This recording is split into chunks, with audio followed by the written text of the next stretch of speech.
This is Trophy Gold, the Acadmey Chrysalis Part 4. Last time, we saw our treasure hunters in what I can only describe as a very desperate session, a desperate session of running away from things and smashing and grabbing what you could. You made it inside the actual, well, you kind of dealt with the wellspring and learned a little bit more about that, got inside the actual academy proper, and straight away started encountering some terrifying creatures, grabbed a few valuable things in the library, and eventually made your way down to a ritual area. In order to escape a monstrosity down there, you ran to the Astronomy Tower, which is where we're picking up. And I'm going to kind of pick up on that scene in a little bit more detail once we start, but I do want to just do a quick recap on the characters, just to check in of where everybody stands in terms of ruin and things like that. Everyone's ruin is still actually fairly low for this point. I know no one has armor, which I think is what everyone's worried about, but in terms of your actual ruin, it's not too bad. Let's talk about R now, who has 4 burdens, and it looks like you have pretty well met your burdens in treasure, it seems to me, are now. So if you had to run early, you would at least be able to pay off your burdens. Maybe not much more than in that. profit yet, but yeah. Yeah, and I don't know how much profit there would be. There's the group knowledge stuff, which we'll talk about in a bit, but you have 1 gold, 1 hunt roll token, and 2 ruin, though. So you're actually in good shape as far as ruin goes. I've marked all my armor, but I still have not taken any actual ruin damage yet. Indeed. Lysander, you have 4 burdens as well. And in terms of treasure and whatnot, you are not, maybe not as in quite a good shape, although there is that knowledge treasure as well, one of which is particularly salient for your character. So you would probably be okay if you had to go back. No tokens and 2 ruin. Kiln, you have 4 burdens. You are you're doing great as far as treasure goes, so congratulations. And 1 hunt roll token and 3 ruin. And Horagest, you have 5 burdens. You are okay treasure-wise. I have the sword. You're okay. I'm the sword. it, Yeah. You're okay. I'm basically at break-even level now. Yeah. 1 gold, 0 tokens, 4 ruin. Okay. A little higher on the ruin, but that's okay. But I think you also have some armor left, so that's good. So everyone's kind of like about the same, really, truthfully, in terms of where everything kind of stands. When it comes time to leave this incursion, it might happen really suddenly, so just kind of keep that in mind, and be kind of prepared for it, or at least be thinking about it. But you may not. You might be able to hang around for a while and finish the whole thing, so we'll see. In terms of recap, is there anything else that you all want to be reminded of, or you want to remind us of? Oh, go ahead. Sorry. I was just going to say, I think Horagest is going to start obsessing about his astrolabe and wants it back, but that might not. That's more of a quixotic thing. We shall see. And I think the other thing is that the horrible experiment that the bovine corpse, that is currently chasing us, we made it worse. I think, is that correct? With the coin, yes, we flipped the coin into it. That's the first thing I'm going to be talking about when we start. So, all right, there we go. So why don't we go ahead and just lock in? You all have ran to the Astronomy Tower. We'll talk about the Astronomy Tower in a moment. It's a brand new set, but the last thing the sort of like final exciting thing we saw last time was Horagest throwing this coin that was possessed by the spirit of one of the scholars of the Caprighes Academy, throwing the coin at this like large limbless, headless bovine torso floating, spinning in the air that was kind of chasing you.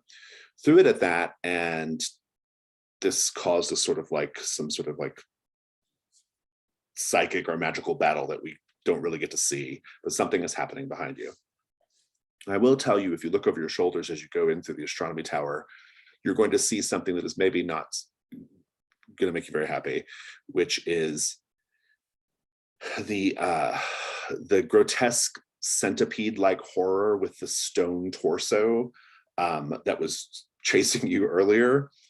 It is, through the power of the coin, currently being fused with the bovine torso, so that the stone torso has been replaced by the bovine torso, and it still has the multi-legged lower half and 2 pairs of spectral arms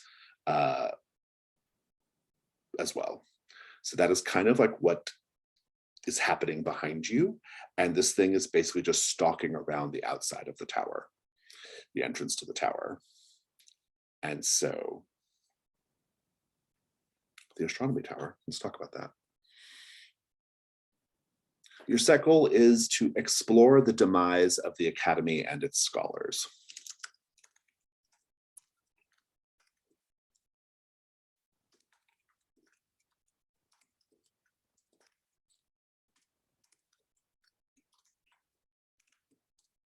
And let's talk about this astronomy tower. The glass domed roof atop the tallest tower encapsulates a large chamber bathed in red light. Scores of scholars, or what remains of them, are impaled on concentric circles of stone spikes growing out of the ground. These spikes are like the fangs of a massive beast, and the scholars are all kind of impaled on it. And this is just at the base, right when you walk in. In the center of the room, sort of floating in the tall space of the tower that's quite wide open, is a winged pupa. So it's like a pupa with moth-like wings sticking out of it, and it's glowing red. That's the source of the red light that everything's bathed in. Now there is starlight refracting from the chrysalis and the domed glass, sort of dazzling from up above. And you can see that water is being pumped up from the wellspring from a couple of the scholars' mouths. There are pipes going up through the scholars on these stabby rocks. And there are heaps of pink raw brain matter everywhere. Congratulations on arriving in this space. Lysander, you have a moment to breathe. You can hear this terror taking form behind you outside. What do you do? What keeps it from coming in? What did we find a barrier? The door is small. It's the main thing. Oh, okay. Okay. This is way more than me envisioned, and I haven't used my ritual yet. It's kind of a phone a friend ritual, and if I could go off to the side of the stairway or the alcove with all this above us, I wouldn't mind trying to phone a friend. What's the ritual that you're doing, or you want to do? It's called Reunite. It allows me to summon the spirit of a deceased lover. Oh, intriguing. That's very, very interesting. Okay, that sounds good. We'll come back to that. Kiln, what are you doing?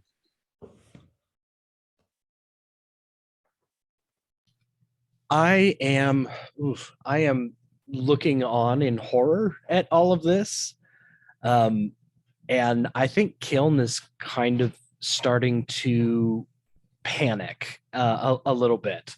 And I'm muttering that something about how we turned whatever that initial thing was into an avatar of avarice itself. And now that it has acquired some, it is now acquiring more and growing, and it can never be sated, and it's all of this horrible things. And I'm starting to spiral a little bit. Maybe we have that scene for a bit.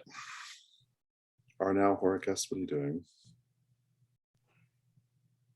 I think Horrorgast is fixated by the stone spikes and how somebody's obviously been manipulating the stuff of the castle or warping it. And because he's kind of like a lunatic, he's more interested than afraid, so he's probably going to investigate. Take a Miles, hunt. How are you investigating, and then take a hunt roll? I mean, I'm basically gonna try and I think what I might do actually, given that this is a very dangerous room, is I might try and use my glass ritual from my shiny white hair to basically become transparent so that all the starlight and the red baleful light from the pupa pass through me and I don't absorb it. I like that very much. I think that's fabulous. I actually think that rather than making you make a risk roll, I'll just let that be the basis of your 2-die hunt roll, is you doing that. I think that would be more interesting. We'll come back to that in a moment. Arnaud, what are you doing? I'm really preoccupied with seeing if I can secure this door better and make sure this creature can't follow us inside. I think as long as you're actively working to do that with whatever detritus and stuff is around, you'll be fine. You'll be able to do it. Kiln, are you still freaking out? Is that what's happening? Yeah, I'm still freaking out, but when I notice are now like trying to stack things, I direct my attention there, and I start like okay, well, this is what we're doing, so I'm going to grab the things and I'm going to move them, and I'm going to talk about how pointless it would be because this thing is absolutely going to destroy everything as it comes up here. And I kind of spiral further until I put a hand on Arnaud's shoulder and I say, how are we going to get through the bubble again? How are we going to get out? How are we going to get out of this tower, out away from this thing? Because my first instinct, of course, is to make these two big monsters fight each other while we escape, but this thing absorbs monsters and we'll just make a bigger monster. And yeah, I'm panicking. If we can cause them to fight each other, we can escape in the confusion. That's as best a plan as I can give you at the moment, Kiln. Let me check in with Horrorgast for a moment. Horrorgast, how'd that hunt roll go? All right, let's do that. I got a 4. Take your token. So what does this ritual look like, this new ritual that you've know how to do from having bathed in the river? I think I just have this feeling, I've sort of become attuned to this feeling, this intangible feeling that washed over me when I went through the bubble. So I think basically I'm going to do my look through my scroll and find the right runes to bring it out, and I'm going to draw them on myself all over, just daub them on with a piece of like charcoal or something until I start to go sort of translucent. I love it. You're going to discover as you are doing this, since the light is pouring through you, and the light is principally coming from this winged red pupa, I think that you are going to learn some things there. First of all, I want to tell you about this pupa. It's pulsing, beating, glowing red. Its large wings are flapping very slowly.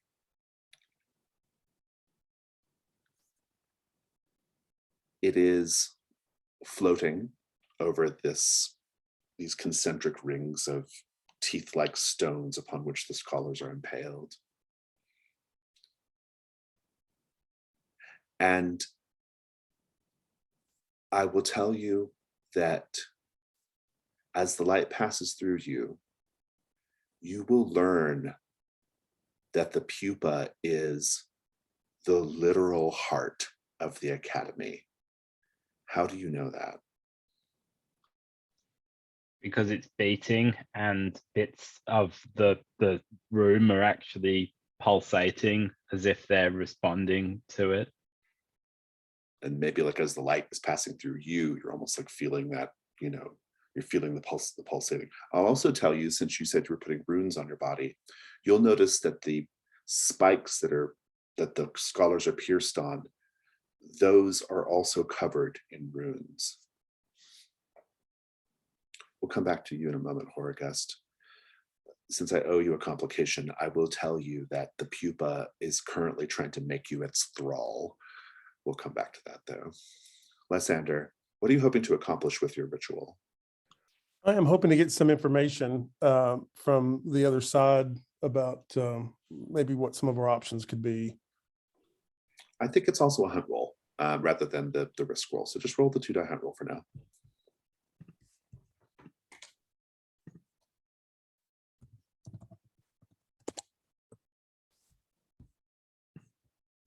Got 2 5s. Take a token. And what does this look like when you summon the ghost of your departed? So I huddle over in a corner of the stairwell while they're packing the stairs, and Arno is Horgast is doing his ritual, and I go over to the corner and I take out this locket, and inside the locket it has some a little tiny like portrait of my former lover, and I say, it's I know it's been a while since we've talked last, but as you can see, we're kind of in a tight spot, and plans have changed. It looks like I'm not so worried about Mother as much as I am about our existence here in this in what turned out to be not what we thought it was. So, or maybe worse. So if you could just kind of look around and give me some guidance as to which direction, up or down. Tell me a little bit more left or about right? this person in life so that I can, mostly so I can role play them. Like, is it a man, a woman? What is the specific relationship? I would say it's a man that was that worked with me, and maybe a mentor who got me into the library, and as a disinherited nobleman, this was a way for me to make a livelihood based on education, and so this would be like a mentor. And what was his name? Let's go with Marcelo. Marcelo. So you will see the spectral Marcelo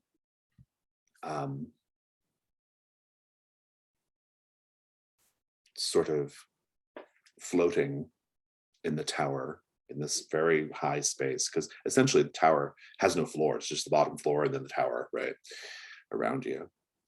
And this spirit floating around is the least horrifying thing in the tower. So, so probably it's a comfort in some way. But I don't know how much he has to tell you. I mean, you got your token. But he does say,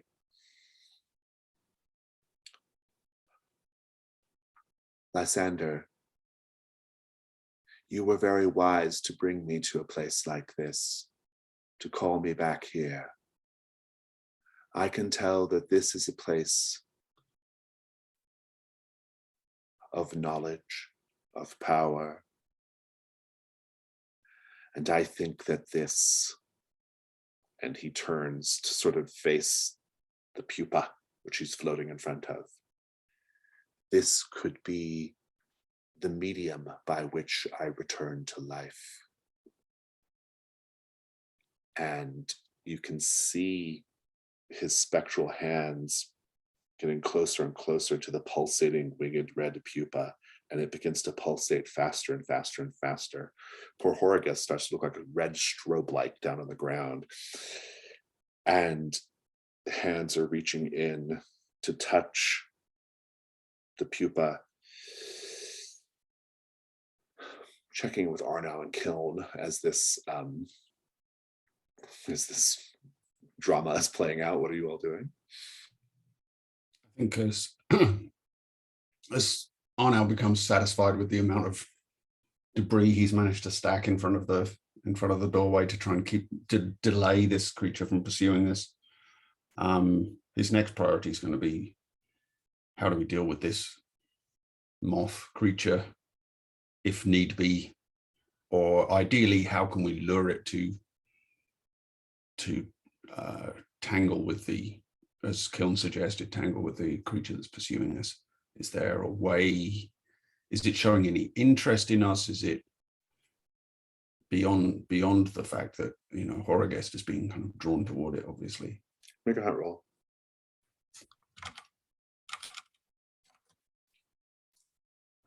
Let's see if I have any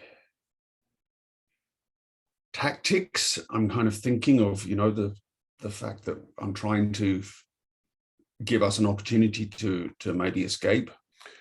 Oh, sure. I like that. Yeah, go for it. That definitely shades the information I give you. That's for sure.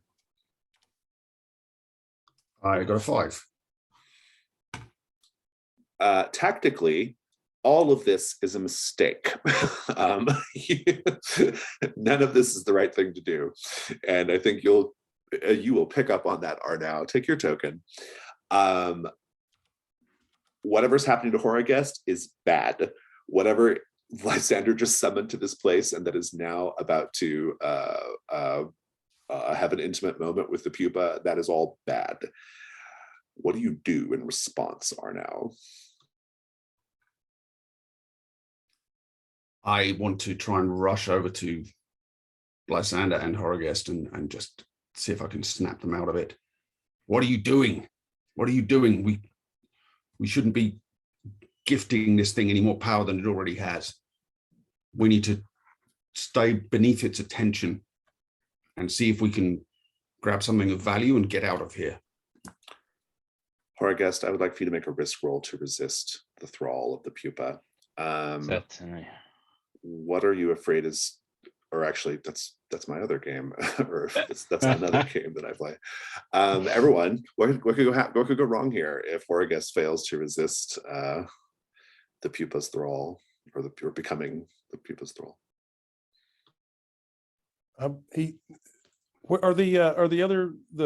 Are the corpses that are impaled, are they upstairs or downstairs in terms of the? There's just one. There's just downstairs. That's it. Okay. That's all. You're all like, you're right among them, basically. So I think he would join them, like he would set amongst the other the other bodies, still alive, but he would set.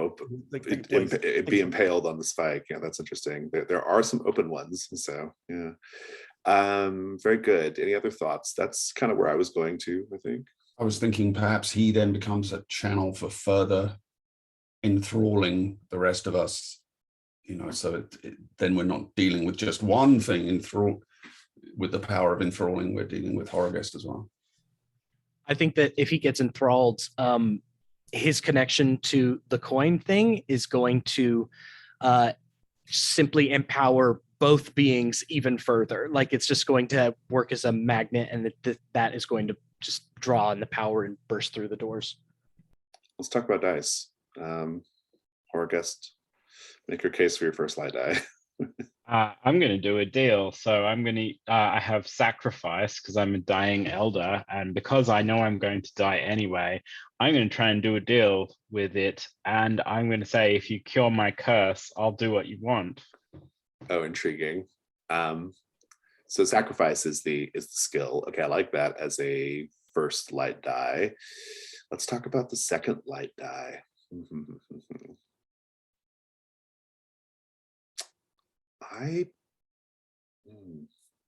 Devil's Bargains, anyone? I'm thinking no matter what, he stays translucent. Oh, it's a permanent shift. That's interesting. Any other thoughts, Rob or Kyle? I think no matter what, there is going to be a cocoon on the back of your neck for the rest of your life, or the cocoon decides it's done and comes out. Yeah, I like that. I second that one. I picked up on the fact that Horrorguest really likes picking up passengers, and so I'm like, well, here we go. Here's another one. Horrorguest is a modulok of random elements stuck together.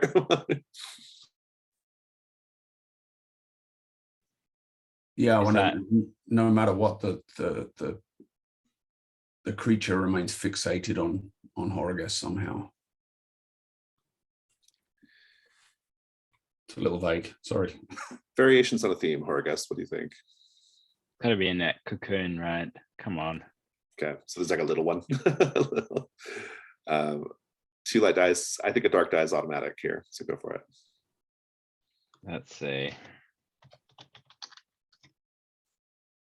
Oh, a black 6. Ruin's going up, but you will resist free and clear. How do you resist the things? Enthrallment. I think basically I sort of look into its light, and I imagine that not only is this room the heart of the bubble and of the academy, that it's probably the heart of the knowledge I've been looking for, that if anywhere in the world, in this world, I can find the cure to my curse, it's got to be here, and I'm going to keep pushing to find it. But you know, I have to basically give something up, and although I feel the sort of the compulsion to sort of submit. Horrorguest says, no, we have a deal. This has to be a transaction. You'll get what you want. And as he's saying that, something like crawls up his back and kind of forms itself into a cocoon on his back, and he gets the sense that that's the deal, that he'll get what he wants, but he has now kind of like someone monitoring him to make sure that he behaves. He's like, oh, all these controlling entities, you always want to spy on good, honest folk. Go ahead and memorialize that with a condition. I think that feels like the right move there. Let's just say neck cocoon. Straightforward. I want to check in with Lysander briefly. Lysander, how do you feel about the possibility of your former mentor coming back to this life by using the pupa as a medium by which to do that? I think the power here is mind-boggling. That this is too much power that I can process, and I don't think if my mentor, if my beloved, if he came back, I'm not thinking that's a good thing. So I think I'm backing down the stairs, like kind of in horror that the undead or the spirit would want to come back. So I'm like, it's just horror after horror. Kiln, you can see what's about to happen here. This spirit is about to fuse with the pupa, and bad shit's about to happen. What do you do, Kiln?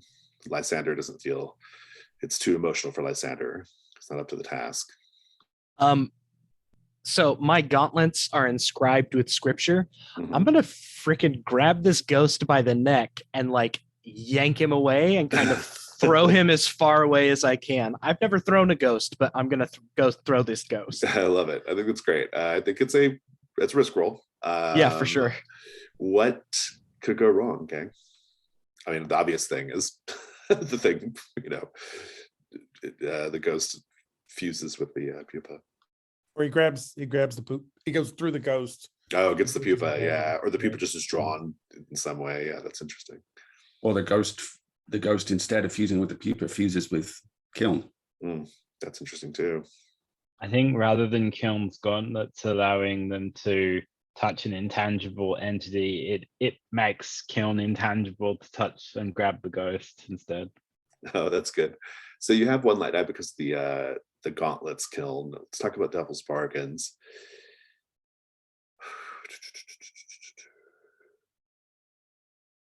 No matter what, at the end of this, you will all be in communion with the pupa.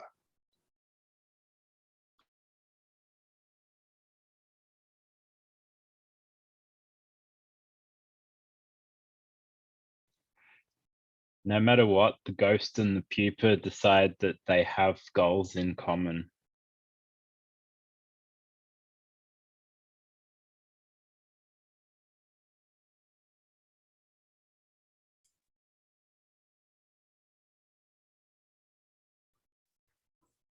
No matter what, the ghost will continue to haunt Kiln.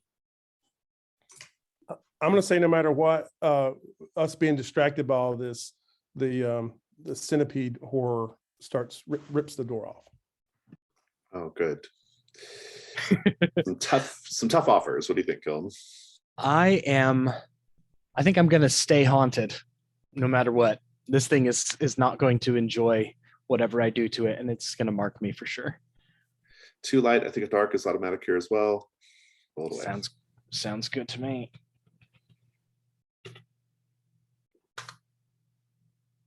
Oh, hey. 6 dark. Your ruin goes up, but you do fully succeed. Describe how you stop Marcelo from entering the pupa. So I initially go through Marcello's form, and then I kind of focus, and my hand, while it is like literally in his throat, is able to like clamp down on where his ghost spine would be. And I say, no, none of that. And I rip him back and throw him. And his body goes through the wall as I throw it out the wall, basically. But it seems very uncomfortable to have, to be incorporeal and then have something corporeal grab your spine through your neck. So I have that kind of the memory of that feeling in my hand of I grabbed a ghost spine with my meat hand, and I'm just kind of looking at my hands, and then I make a fist and I'm like, there's going to be more where that came from. Very good. What does that put your ruin at now? That puts my ruin at 4. Right. And as a condition, just note that you are being haunted by Marcello. So I don't think Marcello's going to turn up in the short term, but possibly later. Okay. Well, so I think that in order to satisfy the set goal, you basically have to just like continue searching the scholars on the spikes. It's the sort of set goal that just invites you to do that, right? Otherwise, there might be other ways of interacting with the pupa. It's unclear, but the pupa is beating like a heart faster and faster.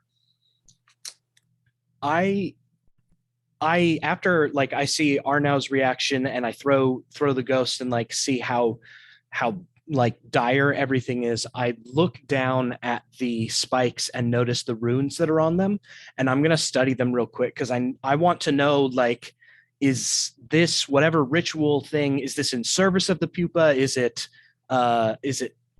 like, I want to know the purpose of the magic to therefore better understand what on earth is this thing actually is. So I'm going to study those runes and symbols and everything. I would like for you to be really specific with me here for a moment. What exactly are you doing, physically speaking?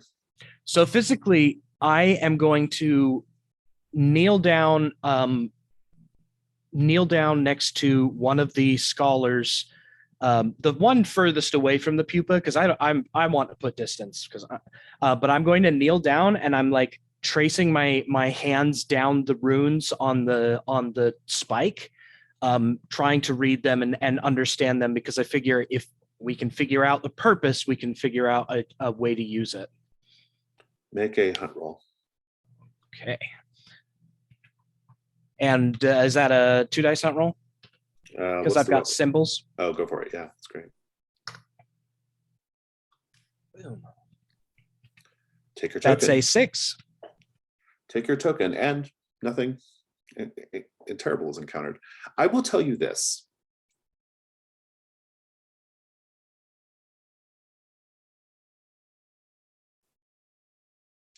As you study the symbols, you will start to realize, give me a moment.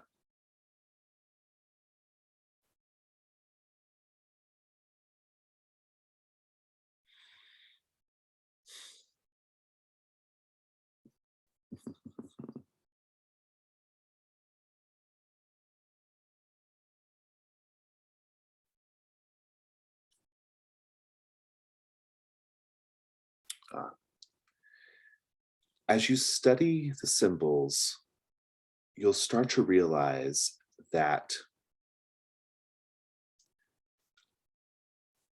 they describe the process of creating a bridge to another reality.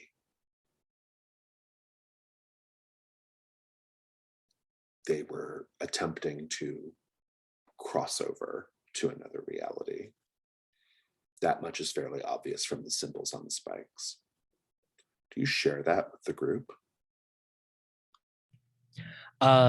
Yeah, I think so. Kiln is thinking out loud, basically. I talk about how, this is the formation of a bridge between worlds. And then immediately my next thought is, and if we can destroy or disrupt the ritual, perhaps we disrupt that bridge, and either this thing stays on its side and does not come any further into our reality, or we cut it off from its source of power and everything. So Kiln is starting to kind of work herself up into like, oh, that's it. We need to destroy this ritual and not further it anymore. Lysandra, this matches up neatly with your new drive. How do you react? Don't be too hasty. We may be able to use this to escape. So let's try to find like the portal that opens up to the bridge, or the way to transfer ourselves to the bridge in order to escape this horror show. Lysander, this horror show came from that other side. Like, what on earth are you talking about? That's not an escape route. That's a death sentence. We don't know what kind of food they have there. That would be interesting to explore. What kind of forms of entertainment and knowledge. I'll just start listing all the things that they could have there that are. This is insane. This is insane, Lysander. We destroy this thing. We destroy this place. The chrysalis disappears, and we can escape. I'm frantically looking around for like what would look like a portal. I think it's the pupa. It's the only other prominent feature in the tower. Now you start to hear a crack as the creature manages to weaken the door, and it is going to be here shortly. It is busting through. Decisions need to be made, and quickly. Or just go out there and cope with that thing. I think Horrorguest wants time to talk to the pupa and find out, like, do his deal. Because he's done a deal that he'll do what the pupa wants, but he wants information, knowledge. You three, we need to make that creature attack the pupa. If those two destroy each other, this entire place will crumble and we can escape. Don't be too hasty. We have to be hasty, Lysander. That thing is about to break through the door. There's no time for deliberation here.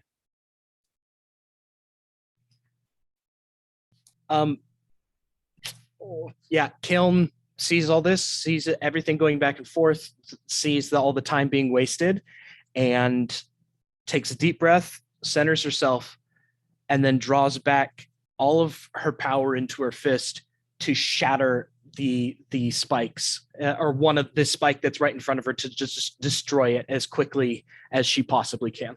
And I'm going to break it. Very intriguing indeed. Okay, let me take a look at the notes here.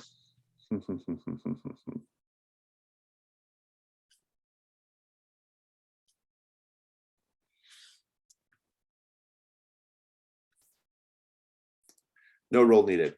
It happens. The spike shatters, and the pupa starts going fucking haywire.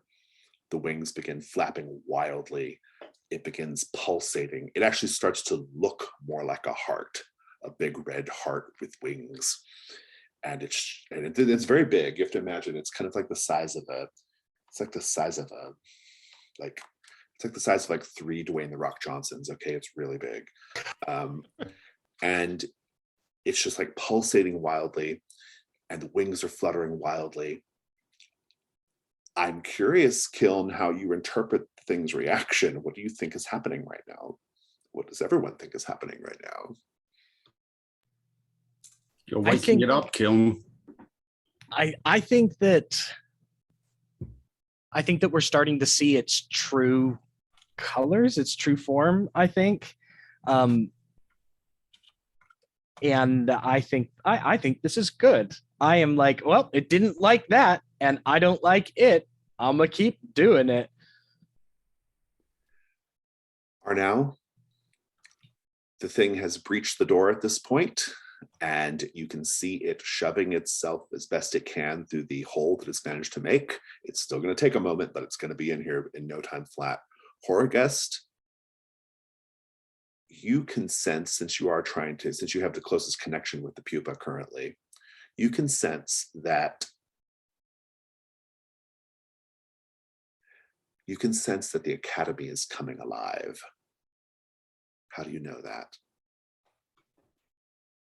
Because the pulsing that I saw before is actually like the stone actually doesn't look like stone anymore. It looks like flesh. The windows look like eyes, and the doors look like mouths, and all of the corners are melting away, and it looks just like flesh with the semblance of stone.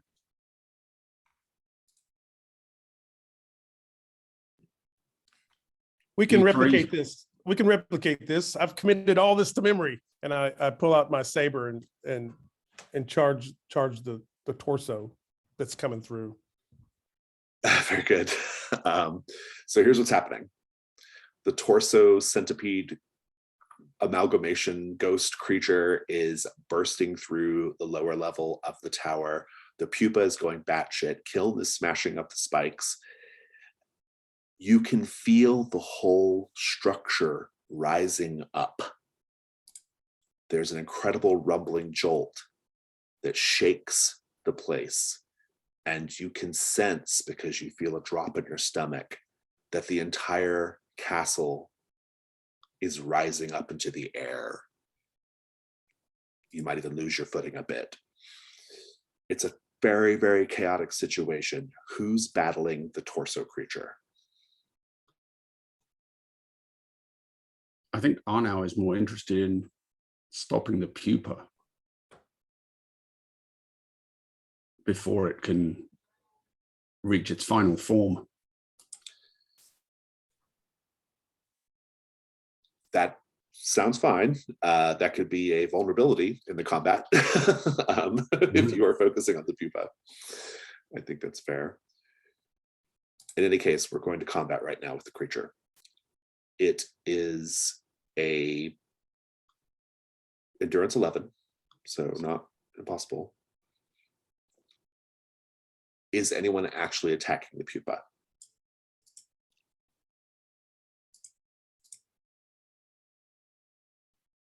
I'm interrogating the pupa and not taking part in the combat.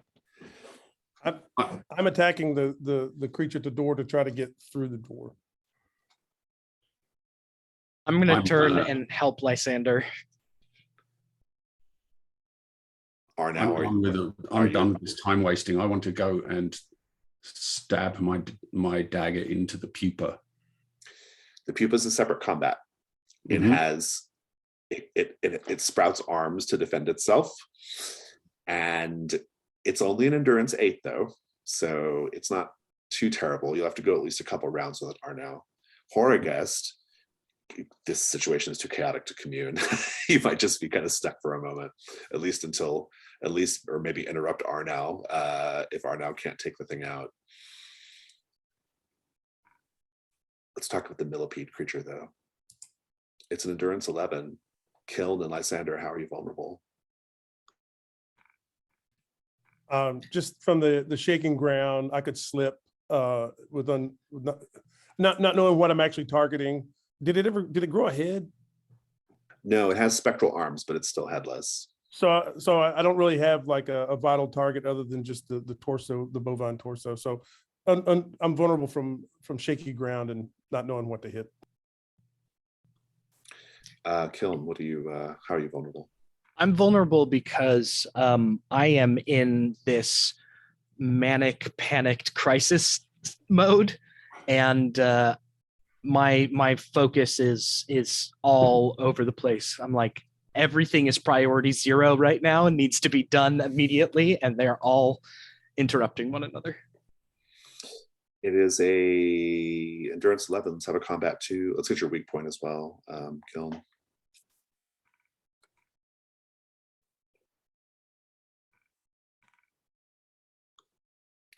Six is both weak points. Oof, that's rough. That is pretty rough. Combat 2, take it away, Lysander. That is not enough, and you both take a hit because it's a 6 and a 2. Please give us the first bit of the combat, Lysander. What does it look like? I leap off the stairs and slash down hard where the head would be with the saber, but it just moves off to the side and it slams me against the wall, and I'm pinned against the wall as the centipede part starts to come in, and it's aiming the maw at me. I'm pressed up against the wall as it's kind of curling into the room. Keep it going, Kiln.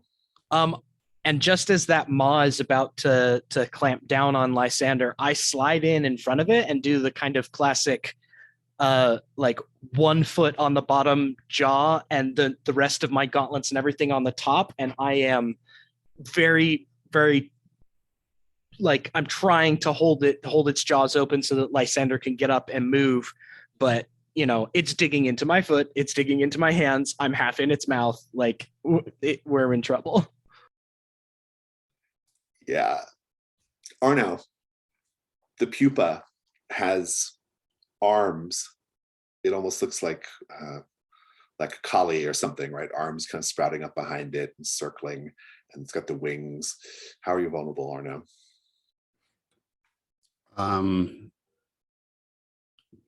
I think because I'm trying to attack it with a very small weapon, it could easily, I'm going to have to get close to it. And if it's got multiple arms, that's a lot for me to be trying to keep track of at the same time. So the chances of it grabbing me are pretty high. Roll weak point.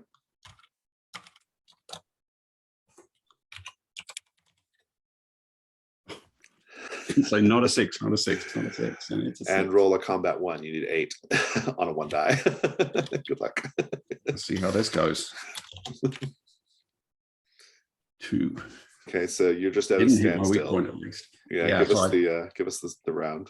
I think Arnau just bellows in frustration with his comrades and charges toward this pupa, trying to stop it. It's obviously undergoing some kind of transformation. He wants to stop it from completing that and just slice it open as best he can. But as these arms sprout out, he's so preoccupied with having to defend himself against those that he's not yet able to get anywhere close to it to really land a blow with his dagger. At a certain point, actually, none of you will notice that Horror Guest is no longer there. Horror Guest, you are in a new set called Oa's Deciduum.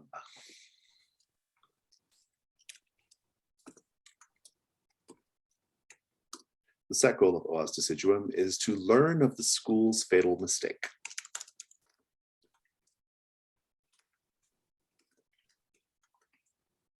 I will note here that you all completed the last set goal of simply exploring the area. You are in another reality, another world, Horror Guest. It's a grassy meadow on a sunny day. And there's just lots of bright white light all around. You'll notice far on the horizon, things swirling in the sky, spirits perhaps. And in the center of this meadow is a large tree, a massive tree, underneath which you can see a figure sitting. There are flowers. Some of the flowers have crystalline petals, which are cascading in rainbow fractals of sunlight. Horror Guest, what do you do?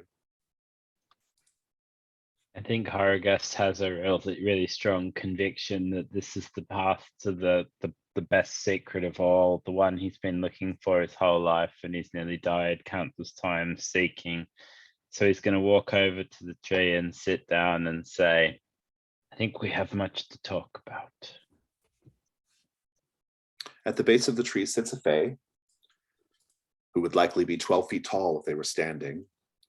They wear a hooded cloak, and they're sitting in a meditative posture with their back to the tree. And you can see iridescent insect wings extending from their back. The hood obscures their face, but rather than shadow, there's an iridescent sheen of bright light. It's like staring into the sun through a prism. And a lone void black eye stares out from the center of where the face should be. There's actually a picture of this. I'll drop it in the chat for you all.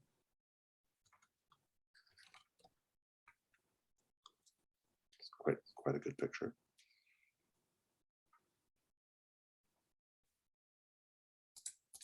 Meanwhile, back in your reality, round 2, Kiln and Lysander, you are now at combat 3, looking for 11 on 2 dice. Kiln, roll away.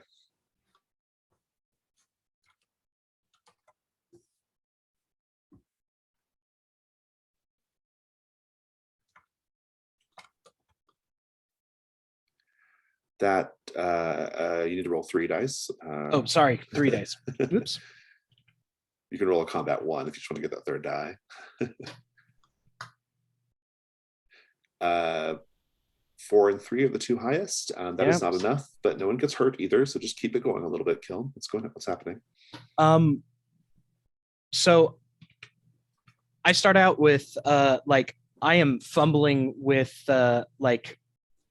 with this thing, and I'm desperately trying to keep the jaws from crushing down on me, and I'm able to free my right hand and just deliver this massive uppercut into like the top of its mouth, like the roof of its mouth, and I'm able to it screams and kind of spits me out, and I'm able to roll away and back off, but it's obviously still a chaotic situation. Lysander? I feel like some of my ribs were broken on my left side, so I'm using the saber with my right arm, and I'm swinging and just trying to run back the other way to see if there's a gap in the doorway now that we can get through, as I'm slashing at the extremities. Arnau, combat 2, you have a chance of actually destroying the pupa now. Looking for 8.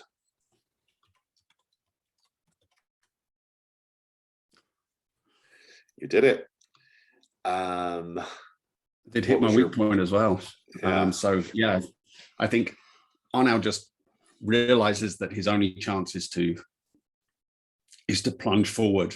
These arms are too many to fight off, but if you can land a killing blow on the heart of the pupa, the arms won't be a problem anymore. So he charges in as best he can. One of the arms grabs his throat and starts squeezing hard, and it's just a battle of wills between him attempting to push further forward as this thing's throttling the life out of him. Before you strike the killing blow, Horagast, you're in Oaz Deciduum, and you said you approached this being, yes? I'm sitting opposite them as a disciple to a master. You can hear it speaking through. It speaks with a voice that sounds like light. That doesn't make any sense, but that's what it sounds like to you. This place doesn't have to make any sense. And it says, "Why have you sought my counsel?" I seek many secrets. I seek the cure to my affliction, and I take it that you are the one who is master of the Illithid, who existed here before this place, and I promised the Illithid that we would destroy this place. So I imagine that we could do a deal. But destroying this place means cutting off access to this realm forever. Are you willing to do that? I suspect that these realms were never meant to be linked. It seems to me that it's the hubris of wizards and sorcerers that linked them in the first place. I can see you have a curse laid upon you. In this realm, in this reality, it is visible, like a cloak or a very, very heavy bag weighing you down. What would you be willing to do to have this curse lifted?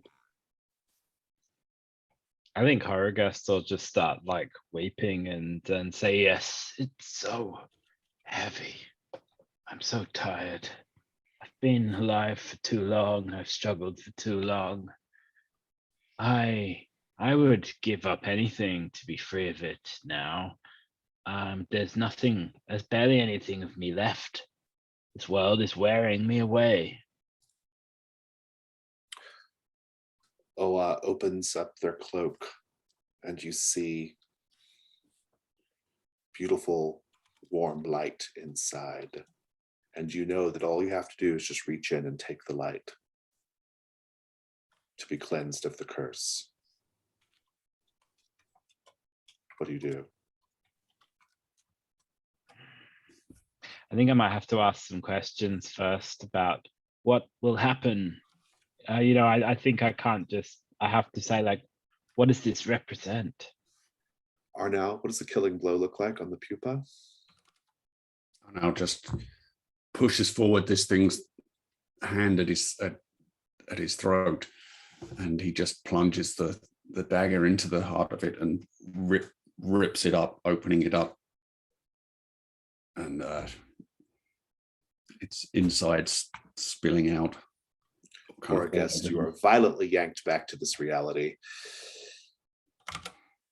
And as the pupa deflates and withers and dies, you can feel and hear the structure. First of all, it collapses. It like just falls really fast. It was rising up, and you can start to see masonry and stuff crumbling and falling down. This place is coming down. This abomination is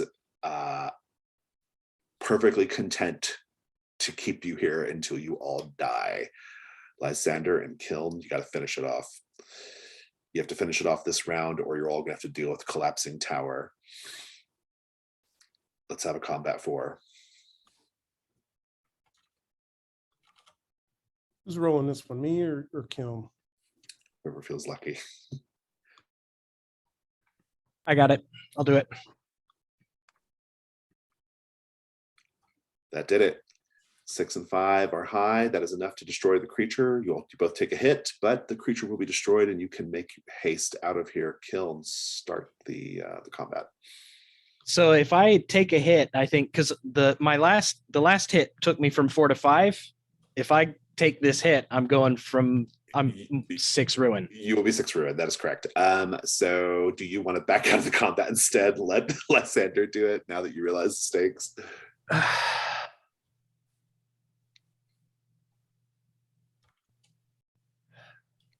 Yeah, I think I kind of have to. I was really hoping we would not have to. Yeah, I can't.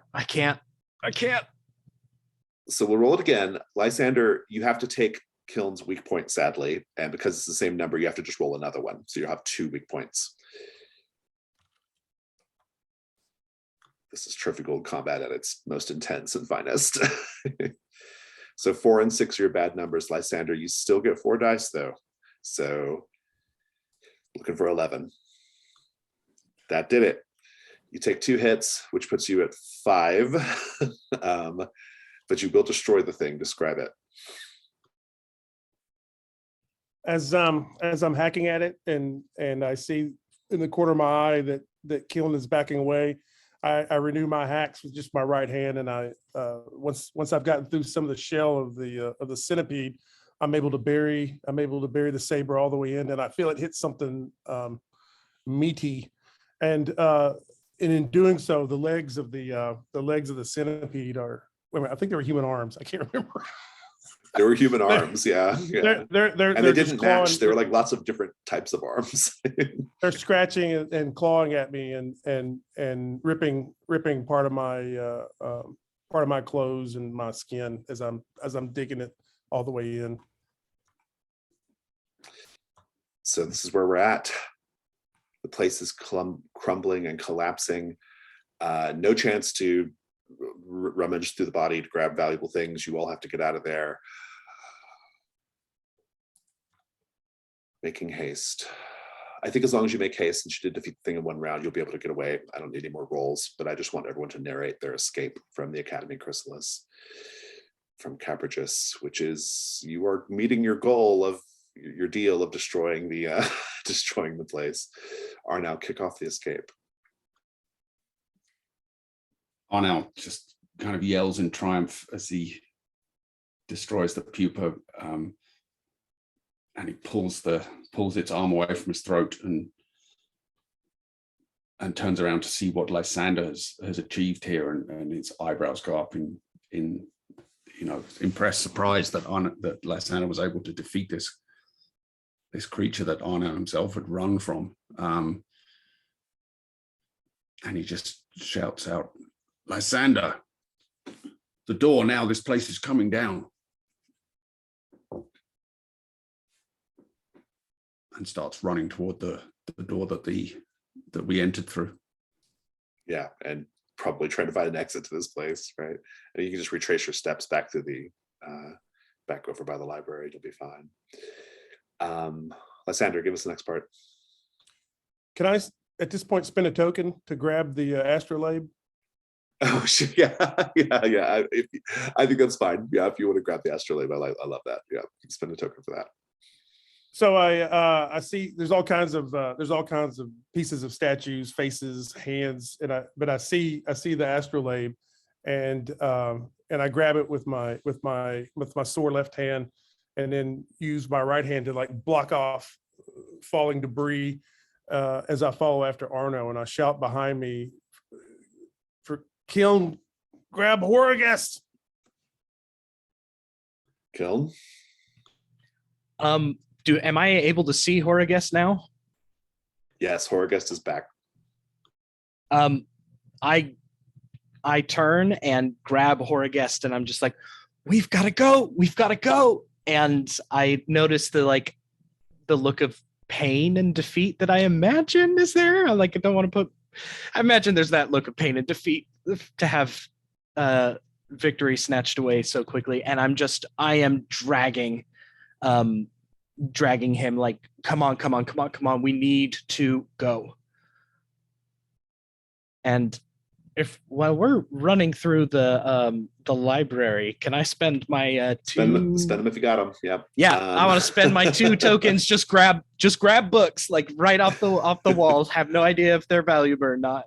They will be for spending the tokens. I'd like to do that too, but just make it something really random, like not a book, just so something you unexpected. won't be running back through the library, because the library, you reached it from that catwalk, right? So, or you came out from that catwalk. So you're just running through other halls essentially. So I'll just give you treasures of my choosing, basically. Just tell me how many tokens you're each spending, and I will give you your treasures as you escape. I have 2 tokens, so I guess I'll spend them. Yep, yes. I got 2 as well. All right, let's I have 1. Find some treasures here.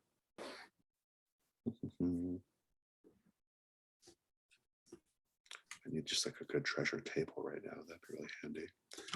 I'm sure we have some somewhere. Trophy loom. Let's go use trophy loom. Give me a minute to go find it. Actually, let's take a little break real fast. Let's take like 5. When we come back, we'll talk about these treasures, and then I also want to do like an epilogue, but like just for the Acadmey Chrysalis, not like your full character epilogue, just like your character at the end of this adventure, and then we'll do Hearthfire. Let's just take 5.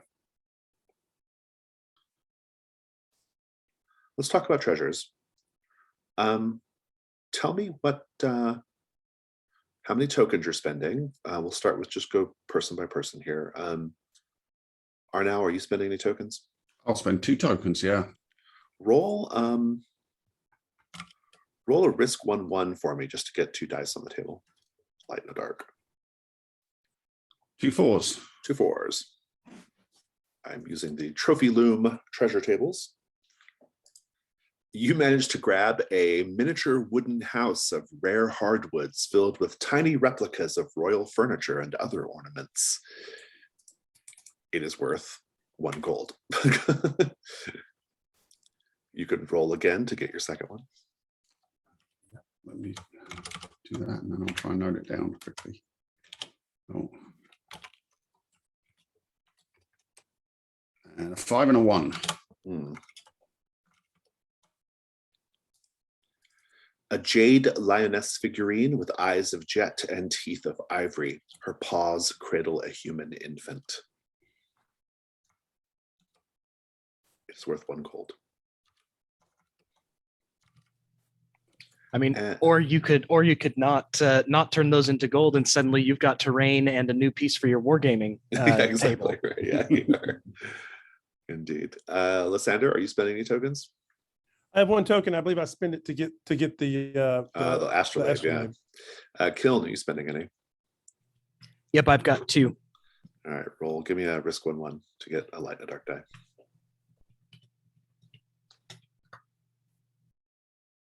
3 3. Right. Well, in fact, there's a fuck ton of treasure tables in this book. I could be drawing from so many different things.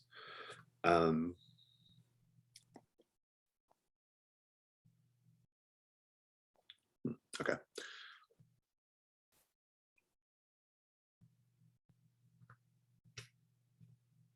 Three is somewhere around here, I hope. I think there's a mistake on one of these, unless I have an old PDF.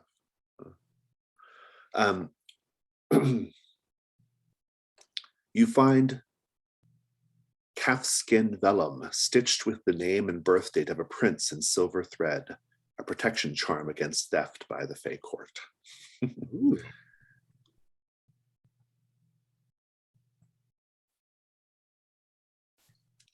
think that's I'm going to clip this because that's a little mistake that I need to bring to Jess's attention. The numbers at least are not quite right. And give me another die roll.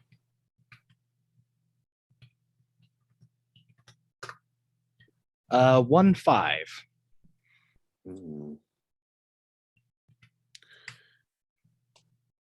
An ornate box of palm leaf cigars. Ooh. Yeah.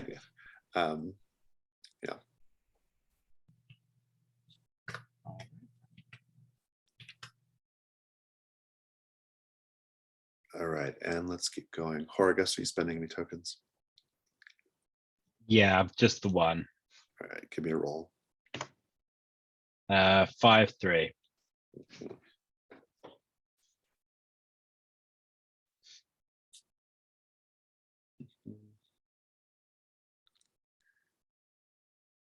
A set of 7 bells crafted from salvaged copper, hammered and tuned to resonate in uncanny harmony. This is a magic item. If you don't sell it, it increases your burdens by 1.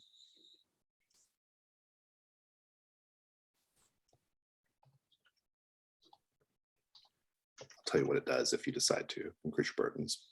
Oh, I'm absolutely going to increase my burdens. I think I can afford to. Let me just think. Let me just count. 1 2 3 4 5. Oh, it only increases it after you 6. pay this initial cost, so it'll be like for the next adventure. So yeah. All right. So you're grabbing just whatever you get your hands on as you are running out of this place. You manage to escape Caprighes, and you can make your way back to Needlepoint if you wish. And ultimately back to Fort Doran. I'd like for everybody just to do a little quick epilogue for the Academy Chrysalis? Just sort of where do we see your character at the end? Is there anything they're doing? Like, try not to step on anybody else's character as you do this. But whoever I just want to gives us some closing thoughts on this particular adventure, do so. Do we want to deal with the mannequin that we promised to destroy we promised to destroy the Academy for him? Yeah, we can have that scene, but I think it's probably enough just to like maybe an epilogue, just show you like sort of satisfying your, you know, your obligation. So there's really nothing else to be had there.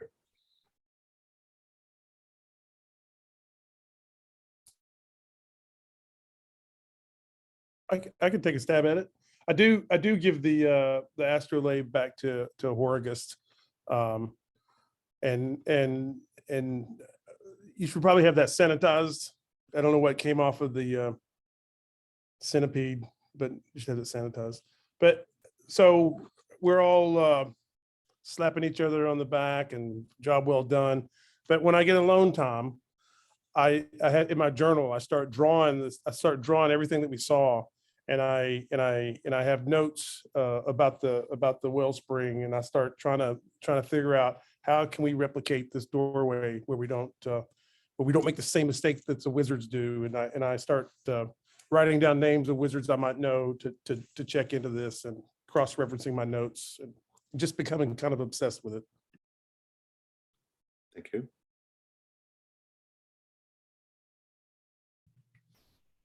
I actually, I'm going to spend that kind of time with Lysander doing something similar, because I now have a book that is important to the cult of Darawan that I am going to transcribe, because I want to sell it. I want to sell the original, but I want the information. And so Kiln feels really, really bad about abandoning Lysander in that final moment.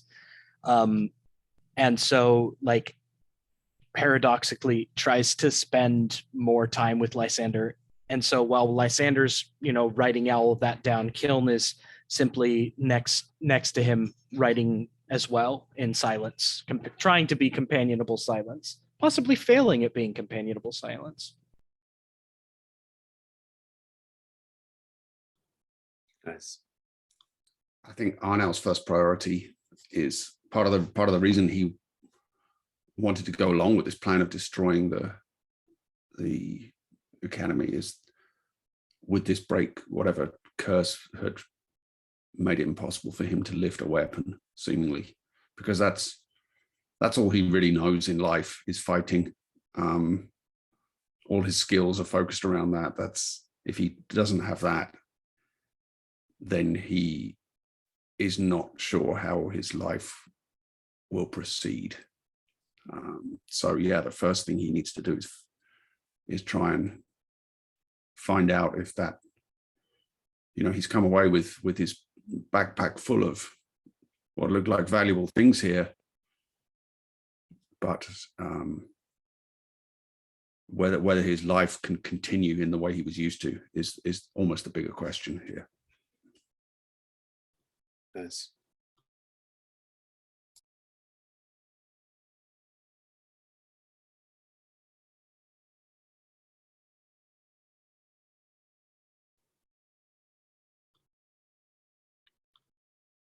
Horror guest, would you like to epilogue? I think after Horror Guest, comes to and is sort of dragged out of the mouth of the cave, he's just incandescently angry with Arnaud and just like tries to beat him up, and the others have to like hold him back. He's like, "You robbed me of my one chance at redemption. I was there. I was talking to the Fae. I could have been cured, and you took it from me." And he just shouts and spits, and then he's like, "Another way must be found." And he gets the cocoon off his back and says, "But I have my ways of finding what I need to know," and puts it in his bag and turns around and says, yes, it's all fine. We got what we came for, didn't we? Let's go back to town. Arnell spits on the ground and mutters under his breath, the Fae are never to be trusted. Whatever that was the Horrorgest encounter would have eaten him alive if it wasn't for me. He should be thanking me. We never found the. You never found the door with the key for the keyhole, so you Yeah, still have now- the key. I'm actually starting like, is this door going to start materializing in other places, or like, yeah, I have no Yeah. idea. I'm very nervous about it. Kiln actually has a hard time sleeping because of it now. She hears whispers. Yeah, you could probably keep the key, or you could. I don't know if it has any intrinsic value. It may not have enough intrinsic value, but to sell. But It could be one of those deals that you sell it and then it comes back, or you throw it away and it comes back. You wake hold up on and to it, there's the see. key. there might be an opportunity in the future. So, let's talk about Hearthfire. So Hearthfire is the sort of like upkeep phase of Trophy Gold. It also sort of gives you a chance to sort of just show your character, kind of like what your character gets up to when they're not on the incursion, right? And if you scroll down on the character keeper below the heavy black line, that's where Hearthfire starts. It starts with the section called Horde. And then there are other sections below that. The Horde is the biggest section. Then there's a household, carousing, equipment, library, training, healing. And then we don't need funeral or fate, but those are down there as well.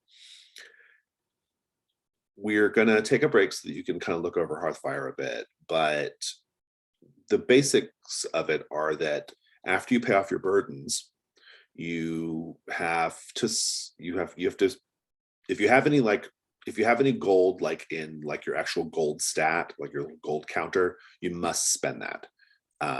Anything you keep that's treasure worth gold, you can keep that. That doesn't have to be spent. And if you have a magical item, which I think it's just Horrorgest right now, you have to increase your burdens if you keep it. The way you spend the gold is after you satisfy your burdens. You could do several things. You can stash some of it away in your hoard, which is your ultimately what you're trying to do, because once you fill all the boxes, you will achieve your drive. And the first time you do that, there are some things you have to narrate, and so take a look at that. Or you can establish a household. And establishing a household doesn't cost gold. It just increases your burdens by 1. However, when you do it, it lowers your ruin and lets you clear conditions as well. So it's one of the ways you can lower ruin.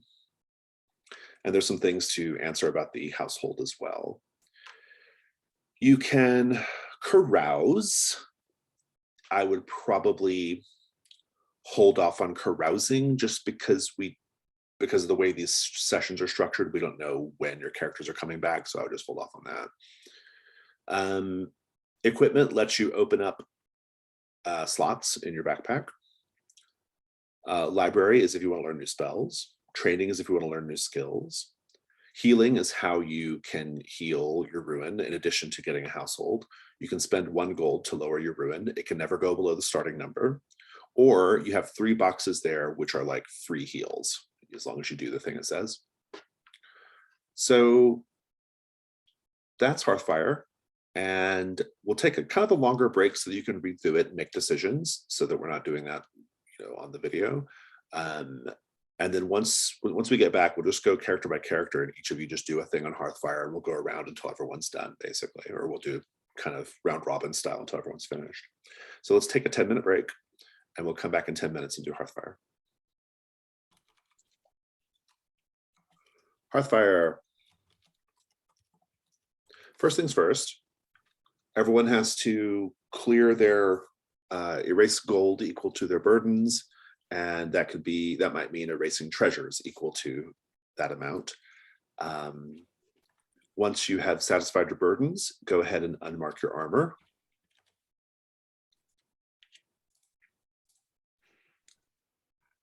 When are we selling the knowledge treasures? Are we doing that afterwards, or? You can make the decision to do it now if you wish. Anyone can sell the group knowledge ones. out from under the others, or if it's just your own knowledge treasure, you can choose to sell it. If you want to do that, though, you have to describe how the world changes with this new knowledge out there. I have a group one, or there was one group one that was 2 gold, 4 if I do it, and I do not need all the gold, so to pay my burdens and maybe do some healing. I think it gives me like 1, maybe 1 left over. I'd be glad to share that if somebody else needs the gold. I know that's going to change the world. I know how it'll change. I could probably use some gold. You're welcome to do that. Just describe how does the world change with knowledge of the history of these folk and the water? I think inadvertently it's gonna draw more people there. That's the secret is the well font, and I think that'll just draw more people, and it will make the Illithan, they'll be plagued with more and more people coming. So it did not do them any favors.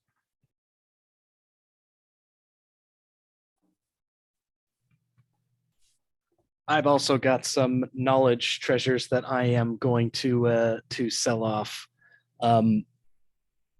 I think I'm going to keep the secret of the spittlebug eggs to myself, just because I've seen that just introducing the knowledge of the history of this land to the people has so completely disrupted the Illithan's lives.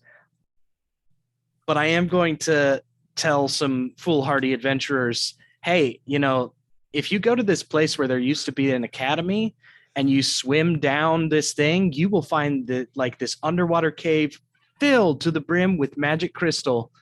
And and I take payment for that. And that myth spreads and just adds to the fact that there are more and more people that are going to that place to try and figure it out. And the wellspring is completely fouled with dead bodies of adventurers trying to get to all of that crystal, to the point where it becomes its own thick, sludgy morass of blood and ichor and mage oil left over from everything mixed with the river. These are pretty consequential, unfortunate problems in this land. Yeah. Very good. But you got your 2 gold. So, okay. So once you've satisfied your burdens, we'll start going more specifically through Hearthfire. So let's start with Arnau. Arnau, what would you like to do for Hearthfire first? So I had 1 gold, and I have 1, 2, 3, 4, 5. Did I have 1 gold or 2 gold? I've just zeroed it out and now I can't remember. No, just 1. Yeah, so I have enough to satisfy my burdens, and with 2 gold over, I am going to establish a household, and I'm going to put 1 gold in my hoard. Establishing a household actually doesn't cost you anything. It just increases, increases your burdens. By the way. It increases my burdens for next time. Yeah, I see. So yeah, then I'm left with 2 gold in my hoard. So I think Arnau, his home is a tiny shrine to the Morning Knight, who is venerated among some soldiers as a saint in her own right. And Arnau is devoted to her service and to finding her tomb, which is his drive. And I think he hides his hoard in there in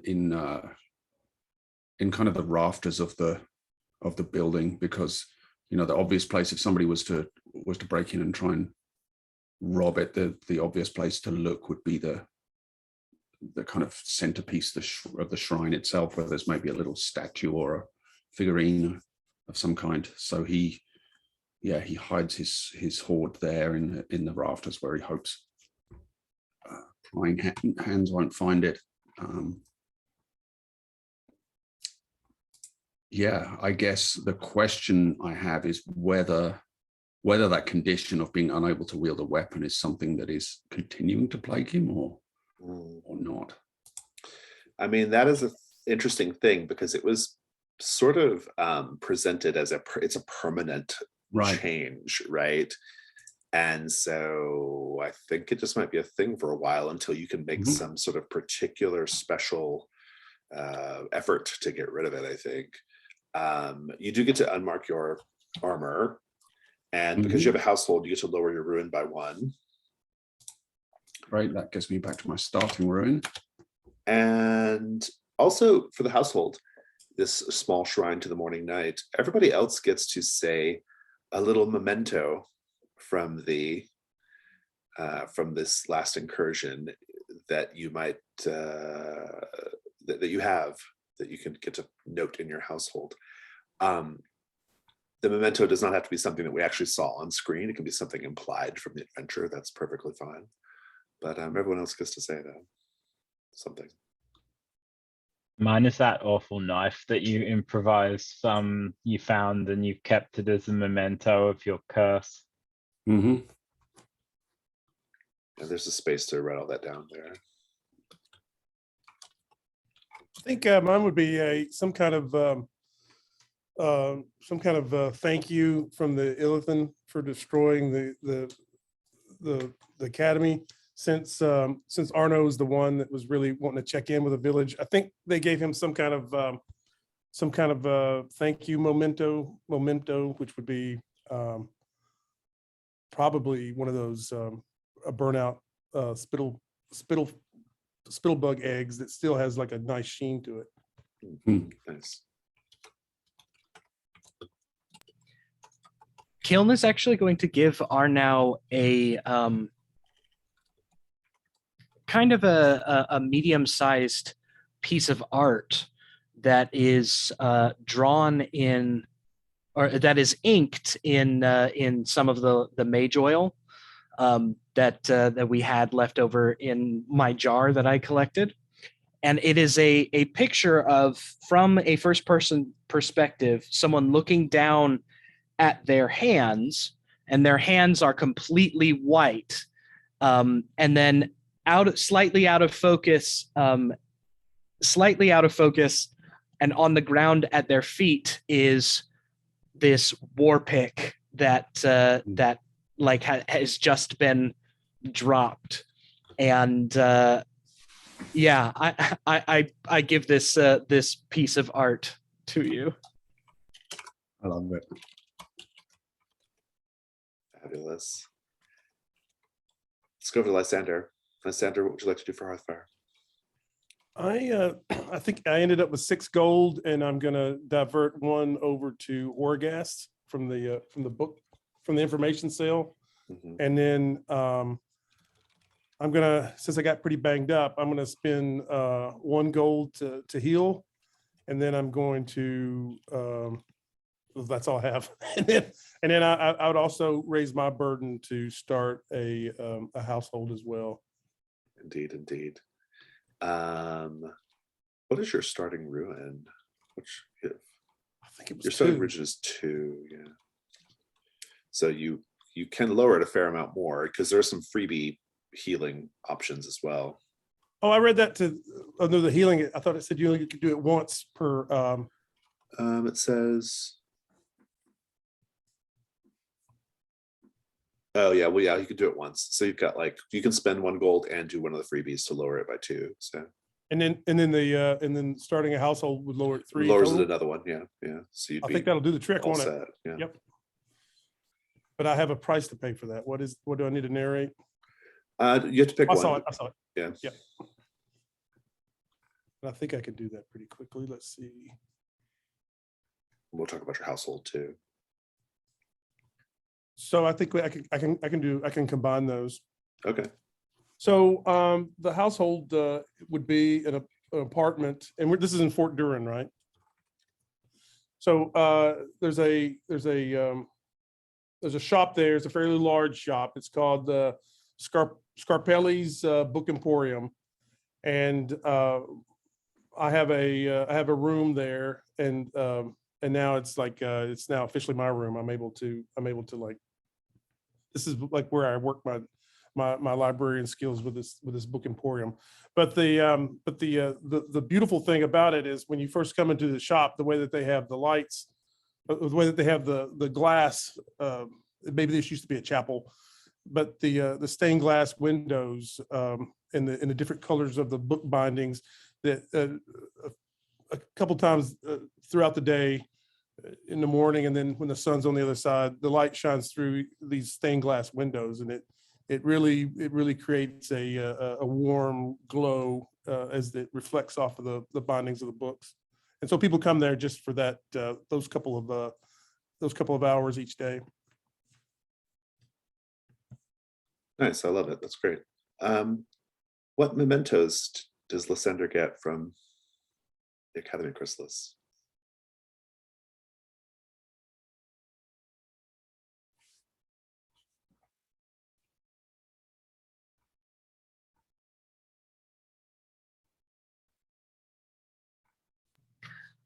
Kiln offers Lysander 3 or 4 teeth from the centipede monster that she gathered while inside its jaws, and she didn't realize they were there until much later, because they had become embedded in her armor. And so, as a token of the fact that you pretty much saved our lives there, I give you these teeth. That's right, because it did have a maw between the torso and between the torso and the pleasant detail. And you can note that in your little household section. I think you find one of the belongings of your former mentor, like your lover, in one of your pockets after, I don't know, maybe not the locket, maybe something else, sort of like creepily unexpected, like a favorite, like a handkerchief or something. I think a small plant pot with a tiny shoot of one of the mirror glass trees from the land of the Illithin. Nice.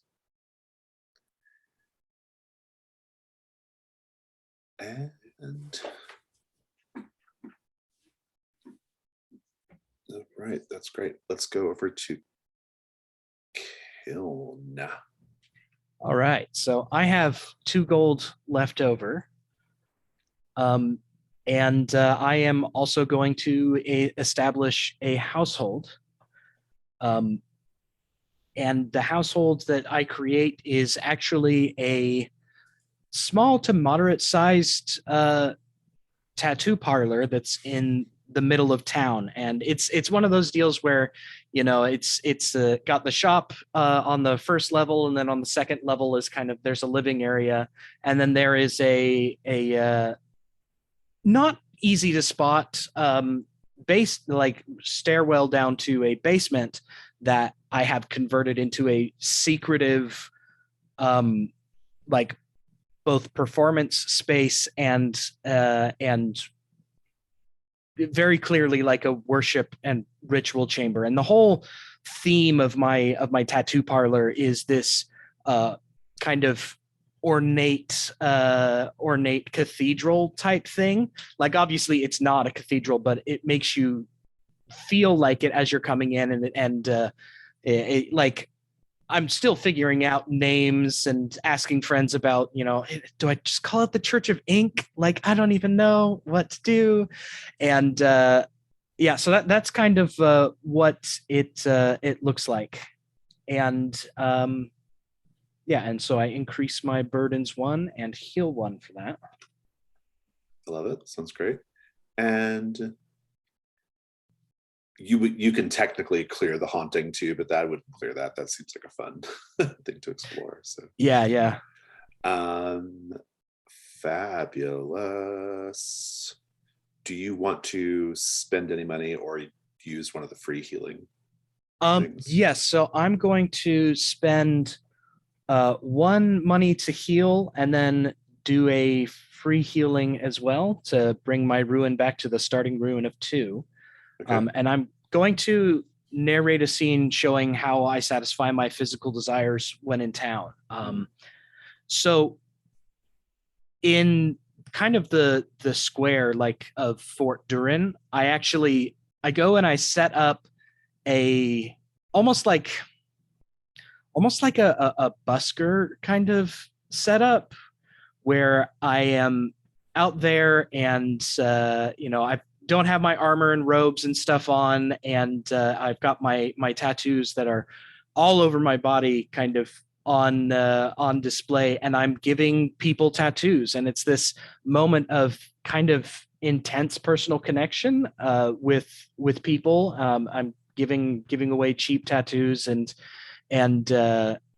or not giving away, but while that happens, I spend that time flirting with pretty much everyone who comes and is interested in the art. And after I show them what I can do, show them my tattoos, and for some of them they get a tattoo, I go home with several of them on different days, but I kind of build myself a reputation that everyone kind of knows that I'm the tattoo person, and I start trying to build I don't know, a bit of a cult of personality, while also trying to find human connection with people and flirting with people and being very much open and artsy. I love it. What are the mementos that Kiln gets from the Academy Chrysalis? I think some sketches he's drawn of some of the tattoos he saw among the Illithins. Oh, Kiln she, her, by the way. Unusual.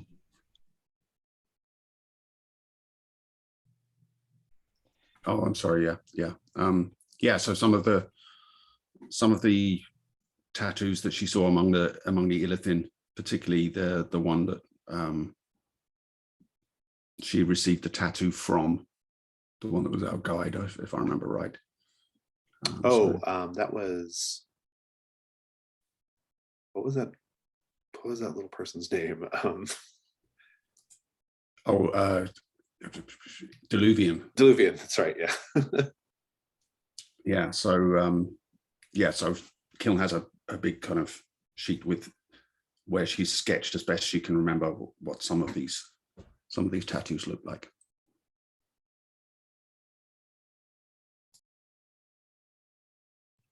I'm going to say that from the well font, she was able to get some of the crystals that were on the side.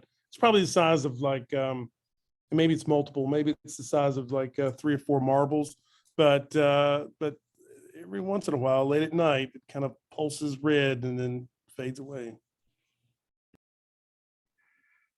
I think one of Kiln's new tattoos cements her commitment to being a scholar, an ambitious scholar, because it's a rune that can either mean power or knowledge, depending on which way you look at it, which way up you look at it. And it's in a part of her body that you can look at from either direction, like the crook of an arm or something like that. Fantastic. Thank you all, everyone. And let's go to Horgest. Horgest, what are we doing for Hearthfire? So Haragest is going to find essentially a squat where in the paper district, he's going to find an abandoned tower that actually is this sort of lonely, partially abandoned tower, and dwell up on the roof of it amongst the elements in a kind of tent, basically communing with the stars. And I'm going to reach the very implausible burden level. I'm going to not renew my 3rd equipment slot, and I'm going to go down to burden 4 so that I can then do this and go back up to 5. But I'm basically going to sell the secret of the spittlebug eggs out of spite when I'm like wandering around the bookshops and knowledge. I don't think you. I don't know if you. I don't think you can. I think that's only kilns. I did not share that Kiln did not share information. that with you all. Oh, okay. Well, that's cool. Yeah. What I will instead do then is I will ask around about these bells. Ah, very good. And I will do that instead. Yeah. I will tell you what the bells do. The bells. I wish I could remember the number they were suddenly. Oh, here we go. Set of 7 bells crafted from salvaged copper, hammered and tuned to resonate in uncanny harmony. When rang in the correct sequence, they play an old fey tune of kinship, which demands a safe passage in kind. And I have to pay a burden to be able to use them, right? To keep them, yes. Yeah. Yeah, which I'll do. So I'll go up to 6 burdens. But they give you, they provide safe passage or from fey creatures. So.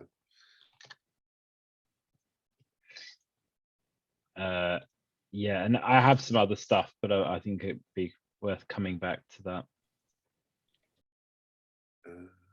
Well, I think everyone else is done. So. Oh, okay. Well, what I'm going to do then is I'm going to firstly I want to narrate a private side of me that nobody sees in order to gain, heal another ruin to get back to my starting ruin. And I'm also going to show a moment where I master the rest ritual. Yeah, so I'll do that basically. So what I'm going to do is I think with the library, I have to show the moment I master the ritual, and it's when I'm up on my tower and I have an altar in front of me, and I have the cocoon that was on the back of my neck. I was cocoon in front of me, and I'm looking at the scroll and I master it. And at the moment I master it, the cocoon grows a staff out of it that's like an illithon, but it like an arm or whatever, but it's actually a whole staff. So it's basically a fey growing staff. And I whisper into it, "We'll find a way to the other world, and I'll ask you that question one more time." And then the lightning strikes up in the sky and it starts raining. Very good. And then I commune with stars using my new staff as the kind of guide, and that's the private side is me ranting at the sky saying, "I'll move across dimensions until I find what I need to survive." Fantastic. Very, very good. Okay. I am Arnell, because you because you're the only person who stashed away Horde. You also have to narrate a flashback to the moment your drive became important to you. This is where we learned something about your drive. Yeah, I think we see Arnell as a soldier. He was involved in a siege of a fort that dragged on for quite some time, and he was on the attacking side, and the siege ultimately ended in a vicious battle when his side assaulted the walls of this fort, and Arnell was one of the first men up a siege ladder, and the fighting was bitter and brutal, and they lost an awful lot of people. And this was going on through the night, and just as the last of the defenders were subdued, we see Arnell standing on the wall of this fort as the dawn just peaks above the horizon, and that brings to mind his vision of the morning night and what she means to him in terms of protection and his survival of this horrific siege. Fantastic. Is there anything else to do for Hearthfire?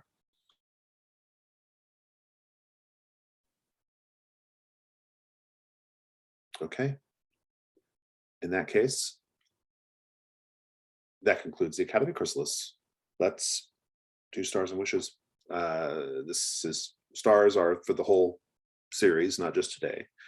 And wishes are things that you hope to see either with other characters or your character if you get a chance to play them again. So whoever wants to go first, take it away. The moment with the dramatic tension building up to Horagest communing with this thing and having everything snatched away at just the last second, it was incredible. And it was this moment just like, okay, no, there's no way he's gonna get it. Like, it was so tragic that was absolutely a standout moment. Just an absolute incredible moment from everyone, from Arnau, from Horagest, from you, Jason. Like, very, very good. Also, I love the fact that Lysander saved everyone and did not then turn and be like, "You coward! You left me to fight that thing alone." Like, star for me. I also really love that bit with Horagest and Arnau and the Fey creature and the Pupa. That was really, really good. Star for that combat with the abomination. That was really terrific, and I especially like how it ended, because basically Lysander got right up to the line of, at the end of that combat, like it was just one step away from Lysander being dead, and that was only because Kiln backed out, right? So it was a fun thing to see. It was all happening very fast, and I was like, man, I wonder if Lysander knows what he's getting into. So, but I think it worked out great. It was a great moment. So very heroic. For stars for me, I would put well, because I've only played Trophy Dark, right? So this had this was starting to feel very familiar, like this was all gonna be bad, and just to be able to keep up that intensity of like, we're really in over our heads, and then to walk away from it with with some scratches and some wizard junk to sell was pretty good. I can almost see us sliding out of the rubble, and dusting each other off. So that Trophy Dark feel and Trophy Gold is a star for me. Yeah, star. I really enjoyed that kind of simultaneous two combats at once. That's not something I've seen in Trophy Gold before.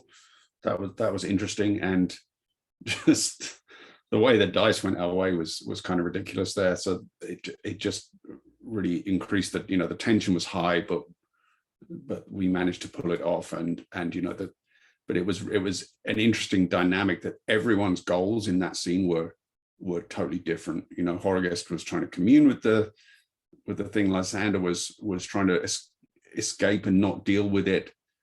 Arnau was trying to, satisfy this quest we had to destroy the Academy, and so everyone was kind of all pulling in different directions, but somehow it came together. That was just a really fun dynamic. In terms of wishes, yeah, I think that's only the second time I've done Hearthfire, and I never got a chance to return to the character that I did it with previously. So it'll be fun if I've never played a returning character, so that's kind of my wish, is to bring him back and see where we go with this whole, what does Arnau do with his life now that he can't be a warrior so much anymore. I think go on. Sorry, no, go ahead, James. It's fine. I was just going to say, I think a star for that, just that bitter, having his drive snatched away from him. And I knew it could never happen, but Horagest, like, just that final, and how close the dice were. We were all like one dice roll, but from like losing three of the hunters all at once at any given time. We could easily have all died, and it felt like, and that was just the sort of stakes of it was really fantastic. And everyone did a fantastic job of really really making that last bit pop. And yeah, the wishes, I'm just really interested to see how this like long-term shared world of like characters coming back, you know, or whatever over the course of a year, how it plays out. Because Horagast's become mechanically ridiculous now. He has like 4 rituals for a cost of 2 ruin and all this stuff and 6 burdens, and it's just like stretching belief and credulity at this point. So I just want to see like how long it takes for him to like crash and burn, and then ruin 6 will be very interesting with all that stuff. So it's just going to be fun, and yeah, I like it very much. I was going to say that a star. I was going to give a star for the actual incursion. There are lots of things I really liked about this incursion. There's some things I would do differently if I were writing it. Like, I think the set goals would be a little different if I were writing it, because a couple of the set goals didn't feel quite like, okay, I want to spend my tokens to get that. They didn't feel that like compelling, you know. But that criticism aside, I really, really love the incursion. I like the flavor of it. I like the themes. The colonialism themes are very present, but like not overbearing. Like, they don't, like, you know, they feel like really well integrated story. And so I appreciated that a lot. The knowledge as treasure thing is super cool. And yeah, and the whole final sequence, just like once you get inside the academy, is just so batshit. Like, there's just so much stuff going on, and it's pretty great. So I really dug the incursion quite a lot. This is a good one. It's the first third party one I've ever run, so that was really fun.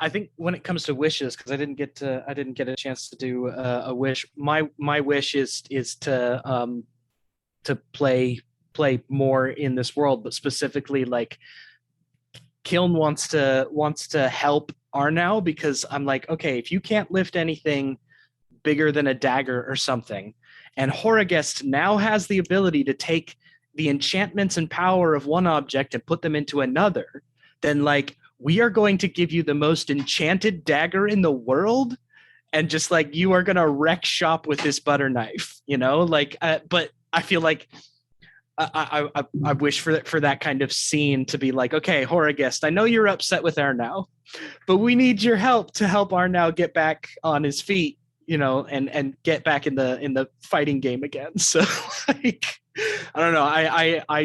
I love where these characters are going, and I love the fact that we've all been in conflict with one another despite being on the same team, and that's something that works really well in this system, like really well. You all felt like a group of desperate treasure hunters who probably ultimately, like, you know, would not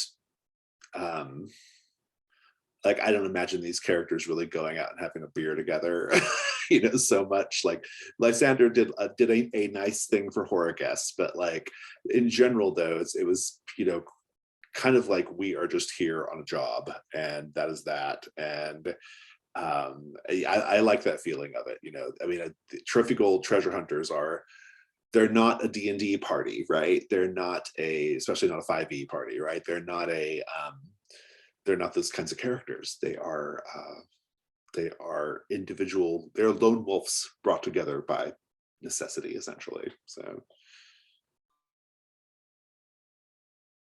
any other stars and wishes? I just agree with the star that every character has developed a very unique and very powerful potential arc going forward. And I agree, Jason, that the incursion should take a lot of the praise for like setting that up, but it also just shows like everyone just really getting into it, and also just the merits of Trophy Gold as well. Everything came together really nicely. Like, even, you know, because in Trophy Gold, and Dark, but in Trophy in general, you have to always deal with like this sort of player generated complications and stuff from the risk rolls and whatnot, and like, and that kind of storytelling gets kind of inserted into the incursion, and it can sometimes be tricky to sort of navigate that, make it all work. But I think that it all kind of came together pretty well. Everyone's like, I didn't have to change too much about the incursion. I mean, there's lots of it you didn't see, but that's normal.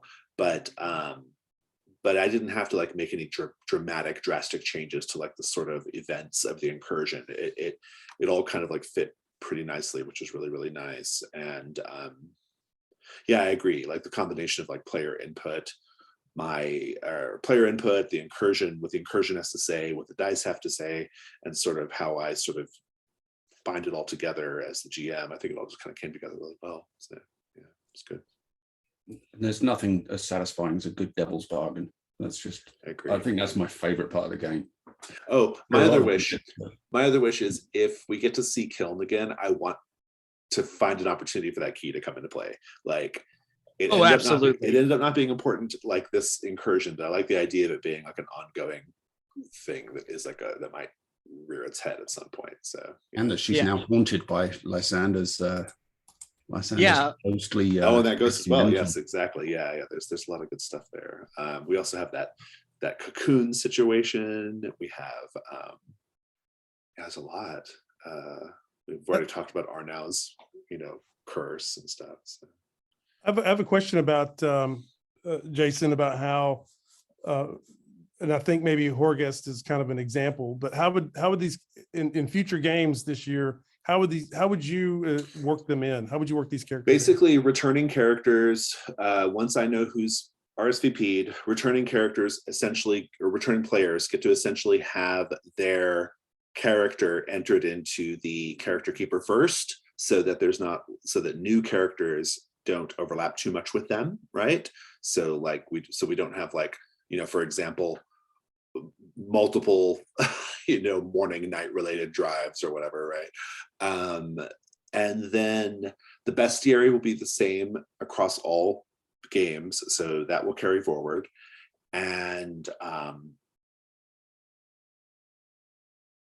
then there's this Trophy Dark has this procedure called the Scoundrels Quarter, which is technically what I'm doing, but that has like some procedures for like, as you start to play, this actual neighborhood you all live in Fort Durin becomes like central to the story, and you have to do things to sort of like keep it, to keep the forest in check and stuff like that. So that would also kind of work into the overarching like campaign.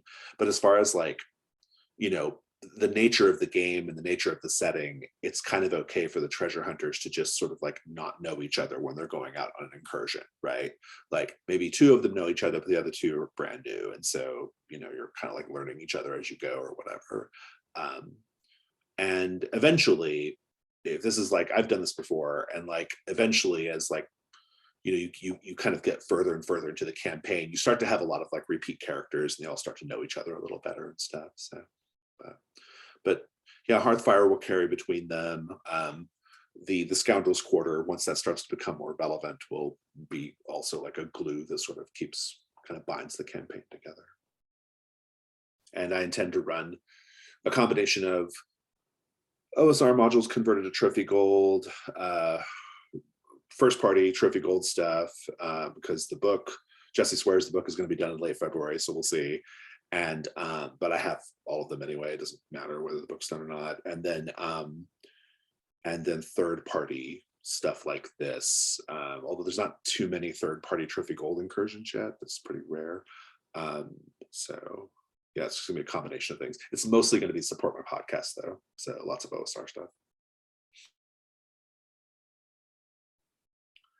Okay, anything else before we go?